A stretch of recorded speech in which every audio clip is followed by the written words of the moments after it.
हाँ बच्चों, आपका अपने चैनल मैथ की दृष्टि में स्वागत है।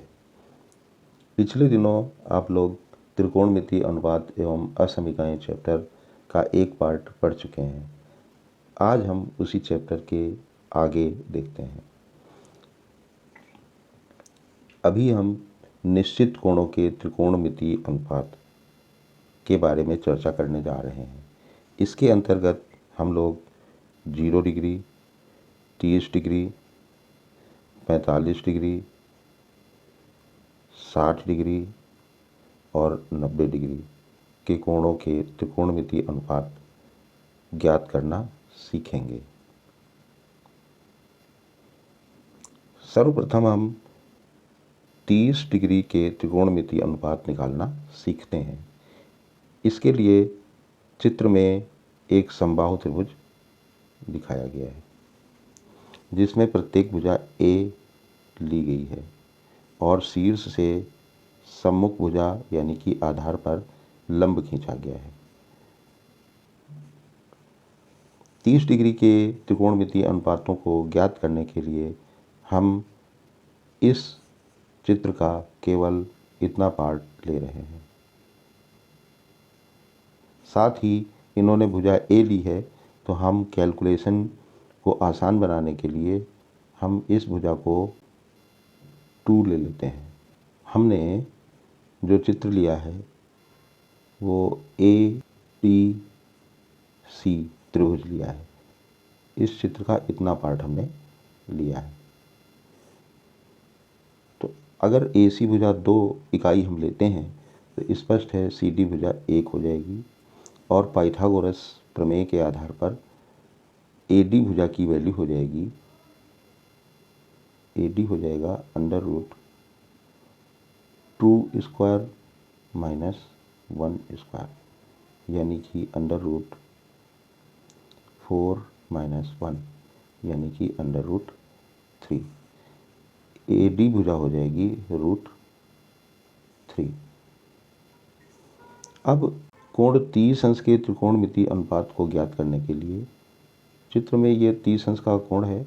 इसके अनुपात को ज्ञात करने के लिए साइन A यानी कि साइन 30 डिग्री, इसकी वैल्यू हो जाएगी लंब बटे आधार।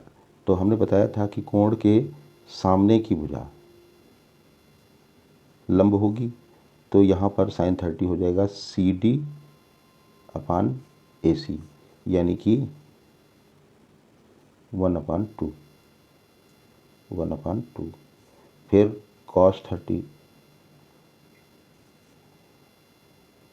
डिग्री, ये बराबर कितना होगा? cos 30 या cos थीटा की वैल्यू होती है आधार बटे कर्ण यानी कि AC। तो आधार हो गया AD, कर्ण हो गया AC यानी कि √3/2। tan 30 ये होता है लंब बटे आधार। तो कोण 30 अंश के लिए लंब CD है और आधार AD है। तो लंब बटे आधार का मतलब यहाँ पर आ गया 1/√3। बाकी जो त्रिकोणमितीय अनुपात हैं वो इन्हीं के रेसिप्रोकल या व्युत्क्रम हो जाएंगे। cot 30 ये tan 30 का अपोजिट हो जाएगा √3/1 यानी कि √3। sec 30 cos 30 का अपोजिट हो जाएगा यानी कि 2/√3 और cosec 30 sin 30 का अपोजिट हो जाएगा यानी कि 2। अब कोण 60 डिग्री के त्रिकोणमितीय अनुपात के मानों को ज्ञात करने के लिए जैसे अभी हमने चित्र बनाया था उसी को हम पुनः ले लेते हैं। इसमें ADC समकोण त्रिभुज में कोण C 60 डिग्री है। हमने पहले ही बताया था कि इस कोण के सामने की जो भुजा AD है ये लंब हो जाएगी और AC जो कि 90 डिग्री के सामने की भुजा है कर्ण हो जाएगी और शेष भुजा CD आधार हो जाएगी। अभी थोड़ी देर पहले इस भुजा को हमने 2 लिया था, CD 1 थी और CD की वैल्यू 1 थी और ये लंब AD इसकी वैल्यू √3 ज्ञात की गई थी पाइथागोरस प्रमेय से। तो अब 60 डिग्री के लिए लंब AD, आधार CD और कर्ण AC। सबसे पहले साइन लेते हैं, तो साइन 60 डिग्री ये कितना होगा, लंब बटे कर्ण यानी कि AD अपान AC √3/2। फिर कॉस 60 डिग्री ये हो जाएगा आधार बटे कर्ण यानी कि 1/2। फिर टेन 60 डिग्री ये हो जाएगा लंब बटे आधार यानी कि √3/1। 1 डिनोमिनेटर में लिखने का कोई मतलब नहीं है, इसलिए टेन 60 डिग्री आ जाएगा √3। फिर कॉट 60 की जो वैल्यू होगी, कॉट 60 की जो वैल्यू होगी वो टेन 60 का अपोजिट हो जाएगी 1/√3। सेक 60 डिग्री की जो वैल्यू आएगी वो कास 60 का अपोजिट यानी कि 2 और कोसेक 60 डिग्री की वैल्यू आ जाएगी साइन 60 का अपोजिट यानी कि 2/√3। 2/√3।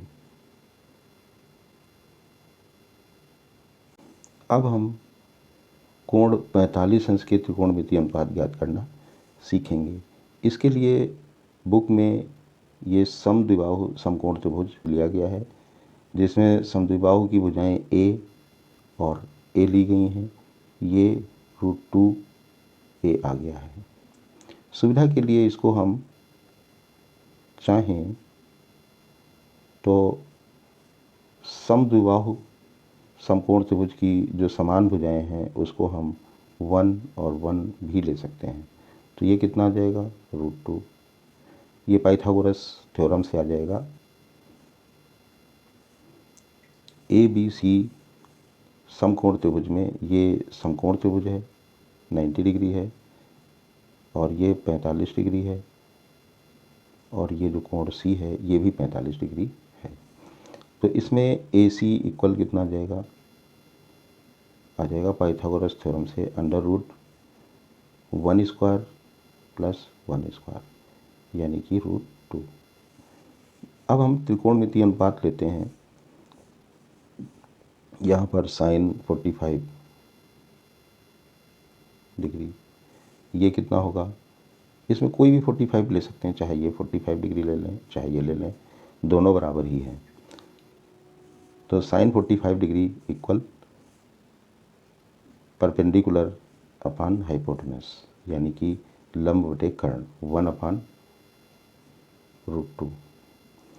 कॉस 45 डिग्री ये आधार बटे कर्ण, कोई भी आधार लेंगे 1 ही रहेगा 1/√2। टेन 45 डिग्री ये अगर हम A लेते हैं तो A के लिए लंब और ये आधार 1/1 यानी कि 1। अब कॉट 45 टेन 45 का अपोजिट यानी कि 1 रहेगा। सेक 45 यानी कि कॉस 45 का अपोजिट तो √2 हो जाएगा, और कोसेक 45 यानी कि साइन 45 का अपोजिट तो वो √2 आ जाएगा। अब हम कोण 0 और 90 अंश के त्रिकोणमितीय अनुपात ज्ञात करना सीखेंगे। 0 के लिए क्या है, जैसे कि ये त्रिभुज है ABC, इसमें A कोण A की कुछ वैल्यू है। अगर इस कोण को हम घटाते जाएं, इतना कम हो गया और कम हो गया और कम हो गया, इस प्रकार से देखते हैं थीटा की वैल्यू घटती जाएगी। जैसे जैसे थीटा की वैल्यू 0 के करीब जाएगी वैसे वैसे इस थीटा के संगत ये जो लंब है इसकी वैल्यू भी घटती जाएगी, और ये धीरे धीरे करके जब थीटा 0 हो जाएगा तो ये जो वैल्यू है AC, इसकी वैल्यू AB के बराबर आ जाएगी। जब ये लाइन AC इमेजिन करें, ये लाइन AC इसी AB पर आ जाएगी तो AC और AB दोनों बराबर हो जाएंगे। और ये BC 0 हो जाएगा। तो इन बातों को ध्यान में रखते हुए कोण 0 के त्रिकोणमितीय अनुपात हम ज्ञात करेंगे। तो इसके लिए साइन 0 कितना हो जाएगा? हमने देखा कि ये भुजा 0 हो गई है, तो 0/AB, AB की कुछ भी वैल्यू ले लो, 1 और 1 ले लेते हैं, तो 0/1, तो यहाँ पे 0 आ जाएगा। cos 0, ये यहाँ पे 0 है। cos 0 ये आधार बटे कर्ण, ये कितना हो जाएगा? 1/1 यानी कि 1। फिर tan 0 ये हो जाएगा लंब यानी कि BC और बटे आधार यानी कि 0/1, तो ये भी 0 हो जाएगा। बाकी जो त्रिकोणमितीय अनुपात हैं इन्हीं के रेसिप्रोकल हो जाएंगे। cot 0 ये tan 0 का अपोजिट यानी कि 1/0 हो जाएगा, जो कि नॉट डिफाइंड होता है, इनफाइनाइट होता है। इसकी वैल्यू ज्ञात नहीं की जा सकती है क्योंकि 0 से जो भाग है वो परिभाषित नहीं है। फिर sec 0 इसकी वैल्यू आ जाएगी 1/1 यानी कि 1, और लास्ट में cosec 0 इसकी वैल्यू भी 1/0 यानी कि नॉट डिफाइंड, अपरिभाषित वैल्यू प्राप्त होगी, इनफाइनाइट। बुक में एक टेबल दी गई है जिसके माध्यम से इन त्रिकोणमितीय अनुपातों के मानों को ज्ञात करना काफ़ी आसान है। यहाँ पर 0 डिग्री, 30 डिग्री, 45 डिग्री, 60 डिग्री और 90 डिग्री के त्रिकोणमितीय अनुपातों के मानों को ज्ञात करने के लिए बताया गया है कि 0, 1, 2, 3, 4 ले लें और सब में 4 से डिवाइड कर दें, फिर सबका रूट ले लें तो साइन की वैल्यू आ जाएंगी। फिर कॉस की वैल्यू के लिए cos 0 की वैल्यू वही होती है जो साइन में 90 की होती है। कॉस में 30 डिग्री की वैल्यू वही होती है जो साइन में 60 की होती है। और कॉस में 45 और साइन में 45 दोनों की वैल्यू बराबर होती है। साथ ही कॉस 60 डिग्री की वैल्यू साइन 30 डिग्री की वैल्यू के बराबर होती है। कॉस 90 की वैल्यू साइन 0 के बराबर होती है, यानी कि कॉस थीटा की value sine 90 degree minus theta की वैल्यू के बराबर होती है। ये हम लोग अभी इसी चैप्टर में आगे पढ़ेंगे। तो इन बातों को ध्यान में रखते हुए हम साइन और कॉस की वैल्यू को ज्ञात कर लेते हैं। फिर tan की वैल्यू को ज्ञात करने के लिए साइन की वैल्यू में कॉस की वैल्यू से भाग कर देते हैं। जैसे tan 0 इक्वल क्या आएगा? साइन 0/cos 0, तो ये आ जाएगा। इसको आप लोग देख सकते हैं, यहाँ पे दिखाया भी गया है tan थीटा इक्वल साइन थीटा/cos थीटा, और इस प्रकार से ये समझाया गया है। अब त्रिकोणमितीय फलनों के मान की सीमाएं साइन थीटा की वैल्यू 1 और -1 के बीच में होती है, यानी कि साइन के किसी भी एंगल की वैल्यू 1 के बराबर होगी या 1 से छोटी होगी, और -1 के बराबर होगी या -1 से बड़ी होगी। इनकी डिटेल में व्याख्या अभी इसी चैप्टर में आगे हम करेंगे। ऐसे ही कॉस थीटा की वैल्यू भी +1 और -1 सहित इन्हीं के बीच में होती है। इसका ये भी मतलब निकला कि अगर हम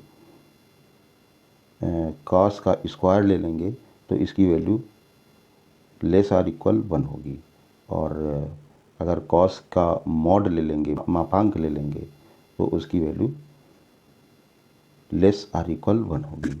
ऐसे ही सेक थीटा की वैल्यू -1 से छोटी या बराबर, कोसेक थीटा की वैल्यू -1 से छोटी या बराबर होती है। tan थीटा की वैल्यू +∞ -∞ के बीच होती, कुछ भी हो सकती है। ऐसे ही cot थीटा की भी वैल्यू कितनी भी हो सकती है, कम से कम और ज़्यादा से ज़्यादा कुछ भी हो सकती है। त्रिकोणमितीय कोणों का व्यवहार जब थीटा 0 से 90 डिग्री की ओर बढ़ता है, तो जब कोण का मान 0 से 90 की ओर बढ़ता है तो उस स्थिति में साइन की वैल्यू 0 से 1 की ओर बढ़ता है और कॉस की वैल्यू 1 से 0 की ओर घटती है और tan की वैल्यू 0 से इन्फिनाइट की ओर बढ़ती है। इसके लिए देखें, जैसे कि ये वृत्त है, वृत्त में ये कोई असल में परिक्रामी रेखा है जो कि एंटी क्लॉकवाइज घूम रही है और हम ये पहले चतुर्थांश की यहाँ पे बात कर रहे हैं। तो पिछले दिन बताया गया था कि साइन थीटा, मान लो ये थीटा है और यहाँ से ये लंब खींचें, बहुत छोटा सा लंब आएगा, लंब की जो माप होगी बहुत छोटी सी होगी। तो ये थीटा की वैल्यू पहले तो 0 रही है, अब धीरे धीरे थीटा की वैल्यू बढ़ रही है। इसको हमें 0 से 90 की ओर ले जाना है, जैसा कि टॉपिक चल रहा है। तो जब थीटा की वैल्यू 0 होगी, वो बहुत ही कम होगी, 0 के करीब होगी, तो उस स्थिति में साइन थीटा कितना होगा, लंब और बटे कर्ण। कर्ण तो वृत्त की त्रिज्या ही होगी जिसको कि हमने 1 लिया हुआ है। तो इतना ये जो लंब है यही साइन थीटा की वैल्यू आ जाएगी। साइन थीटा की वैल्यू लंब की माप के बराबर आएगी अगर वृत्त की त्रिज्या 1 है। तो अब इमेजिन करें ये थीटा की वैल्यू बढ़ गई, तो अब यहाँ से जो लंब खींचेंगे इसकी वैल्यू भी बढ़ जाएगी। तो कहने का मतलब साइन थीटा बढ़ जाएगा। अब अगर परिक्रामी रेखा यहाँ आ जाए तो लंब की वैल्यू और बढ़ जाएगी, तो साइन थीटा की वैल्यू और बढ़ेगी। अगर थीटा परिक्रामी रेखा घूम के यहाँ आ जाए, थीटा का मान इतना हो जाए, तो लंब की माप बढ़ जाएगी। इस तरीके से देखते हैं कि परिक्रामी रेखा जब ठीक यहाँ पर आ जाएगी तो उस स्थिति में एक कोण का मान 90 डिग्री होगा और लंब की माप जो है वो भी अधिकतम होगी, वृत्त की त्रिज्या के बराबर होगी, अर्थात साइन 90 का मान 1 आ जाएगा, क्योंकि यहाँ पर लंब और कर्ण सब बराबर हो जाएंगे, दोनों ही त्रिज्या के बराबर हो जाएंगे। तो साइन 90 की वैल्यू 1 हो जाएगी। तो अभी हमने क्या देखा कि साइन की वैल्यू जैसे जैसे थीटा का मान 0 से 90 की ओर बढ़ता है, साइन की वैल्यू भी बढ़ती है, जैसा कि यहाँ पे बताया भी गया है। अब कॉस थीटा के लिए देखते हैं। ये वृत्त की त्रिज्या 1 इकाई है, पहले चतुर्थांश की बात करेंगे। अब इसमें थीटा का मान जैसे मान लो बहुत ही कम है, 0 के आधार बटे कर्ण।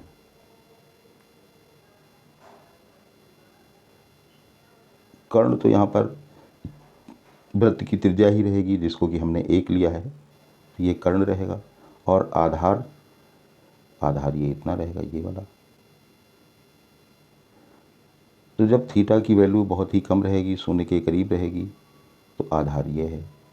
फिर थीटा की वैल्यू मान लो बढ़ जाती है, थीटा इतना हो जाता है, तो अब आधार यहाँ पे देख पा रहे हैं घट गया, यहाँ पे आधार की वैल्यू कम हो गई। थीटा की वैल्यू और बढ़ जाने पे जब हम इस पर लंब खींचेंगे तो आधार घट रहा है, जैसा कि हम देख पा रहे हैं। तो स्पष्ट है कि कॉस थीटा की वैल्यू जब कोण 0 से 90 डिग्री की ओर बढ़ता है तो कॉस का मान 1 से 0 की ओर घटता है। प्रारंभ में जब ये एग्जैक्ट 0 रहता है, प्रारंभ में जब ये परिक्रामी रेखा घूमी ही नहीं है तो ये कोण 0 ही रहेगा।